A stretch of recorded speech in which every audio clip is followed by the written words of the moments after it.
Elle est dure cette question. Bah, les deux, on est les trois mousquetaires quand même.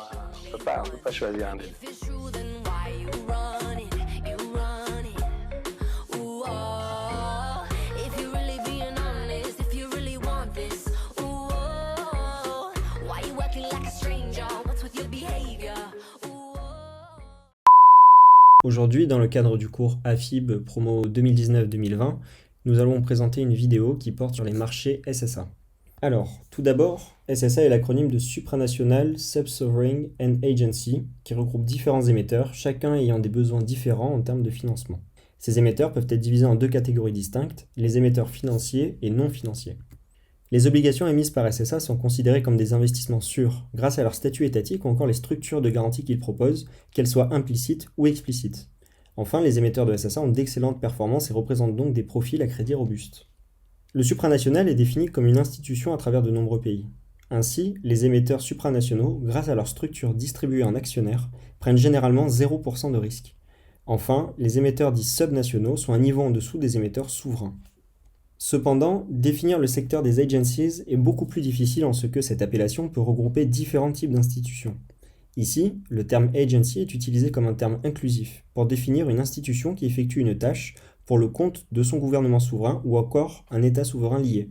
C'est par exemple le cas de la Caisse d'amortissement de la dette sociale, CADES en France,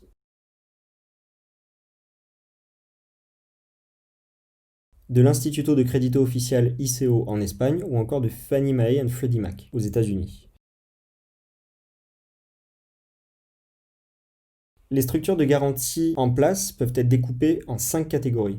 Tout d'abord, l'émission explicite, les garanties de maintenance, les garanties implicites, les garanties par actionnariat ou encore les garanties spécifiques au pays. L'émission explicite fournit un niveau élevé de garantie aux créanciers. Ce type de garantie peut ou non assurer le paiement en temps voulu en cas de défaut, mais lie fortement et légalement les acteurs. Par la suite, les garanties implicites, dans notre cas, est appliquée aux émetteurs de SSA qui sont complètement aidés et couverts par leur État souverain. Cela découle du fait que cette agence est importante pour l'État lui-même. Il y a un exemple très important avec Fannie Mae and Freddie Mac en 2008, lors de leur mise sous tutelle pendant la crise des subprimes, les deux piliers du financement immobilier américain qui étaient en train de s'effondrer. Une opération unanimement perçue comme une nationalisation et qui a coûté aux contribuables américains 200 milliards de dollars, qui ont donc été mis à la disposition des deux entités. Par ailleurs, de nombreux émetteurs peuvent augmenter leur capital avec un capital call, et cette garantie des actionnaires est basée sur l'accès par les SSA à au moins 4 de ces capitaux. Les capitaux autorisés, les capitaux émis ou souscrits, le paid-in capital ou encore le callable capital. En règle générale, plus le niveau de paid-in capital est élevé, plus la crédibilité de l'émetteur est forte. Ainsi, il est moins susceptible que des membres agissant individuellement ou des actionnaires soient forcés à compenser pour d'autres. Enfin, il faut savoir qu'il y a aussi différents types de garanties parmi les pays. Puisqu'ajouter des produits SSA à un portefeuille offre généralement une meilleure obligation, les obligations SSA s'échangent à un spread comparable à celui de l'État souverain dont elles découlent. Nous allons maintenant discuter de l'état des SSA aujourd'hui. Il faut savoir que les tensions dans la zone euro ont biaisé les swaps de devises et ont permis aux emprunteurs de SSA finançant en euros d'effectuer des opérations en dollars à des niveaux très attractifs au cours des 2 dernières années. De plus, pendant ces dernières années, le dollar australien, la couronne suédoise ou encore la couronne norvégienne ont représenté des monnaies de plus en plus attractives.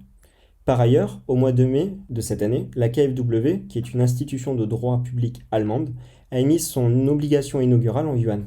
Cette obligation de 2 ans a un coupon semi-annuel de 2% et a été émise pour un volume de 1 milliard de yuan sur le marché offshore de Hong Kong. Pour les investisseurs, l'émission d'obligations en monnaie étrangère et les échanges par le biais de swaps de devises donnent accès à des crédits étrangers en monnaie locale.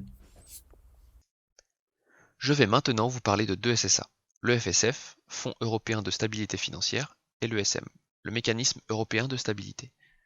Lors du sauvetage du secteur bancaire espagnol, deux SSA sont arrivés au centre de l'attention. Car en effet, il n'était pas réellement clair si les fonds pour sauver le secteur bancaire espagnol viendraient de l'EFSF ou de l'ESM. À ce stade, le FSF était soutenu par la garantie des membres de la zone euro, avec un total de 780 milliards d'euros et une capacité de prêt de 440 milliards d'euros. Au départ, il y avait une possibilité pour que le prêt provienne de l'EFSF, avec la marge de crédit transférée à l'ESM une fois le traité de l'ESM signé. Pour ce dispositif, afin de rentrer formellement en vigueur, il avait besoin de l'accord des pays membres représentant 90% du capital de celui-ci.